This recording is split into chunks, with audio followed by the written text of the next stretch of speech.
500, 600ன்னு குடுத்து வாங்கி தான் சாப்பிடணுமா என்ன? வீட்லயே கூட செய்யலாமே! வாங்க. இப்ப இந்த ட்ரீம் கேக் எப்படி செய்றதுன்னு பார்க்கலாமா? இந்த மாதிரி தான் இருக்கணும்னு இல்ல. வீட்ல இருக்க ஏதாவது ஒரு பாக்ஸ எடுத்துக்கோங்க. அதுல சாக்லேட் ஸ்பாஞ்ச் ஒரு லேயர அந்த பாக்ஸோட சைஸுக்கு ஏத்த மாதிரி கட் பண்ணி வச்சுக்கோங்க. அதுக்கு மேல கொஞ்சமா சுகர் சிரப்பும் சேர்த்துக்கோங்க. அடுத்ததா டார்க் சாக்லேட் கனாஷ ரெடி பண்ணி எடுத்து, அத இந்த கேக்குக்கு மேல சேர்த்துட்டு நல்லா ஸ்ப்ரெட் பண்ணி விட்டுக்கோங்க. இப்ப இத ஃப்ரிட்ஜ்ல வச்சு செட் பண்ணணும். அதனால ஒரு 10 மினிட்ஸ் ஃப்ரிட்ஜ்ல வச்சுருங்க. ஒயிட் சாக்லேட் கனாஷை ரெடி பண்ணி எடுத்து அதை செட் பண்ணி எடுத்த இந்த கேக்குக்கு மேலே சேர்த்துட்டு அதையும் நல்லா ஸ்ப்ரெட் பண்ணிக்கோங்க. இதையும் கொஞ்சம் நேரத்துக்கு ஃப்ரிட்ஜில் வச்சு செட் பண்ணணும். அதனால் ஒரு 10 நிமிஷத்துக்கு ஃப்ரிட்ஜில் வச்சுக்கோங்க.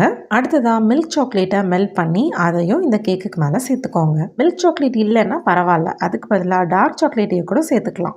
கடைசியாக கொக்கோ பவுடர் சேர்த்துட்டு ஒரு ½ அன் ஹவருக்கு இந்த கேக்கை ஃப்ரிட்ஜில் வச்சுட்டு அதுக்கப்புறமா எடுத்து சாப்பிட்டு பாருங்களேன்.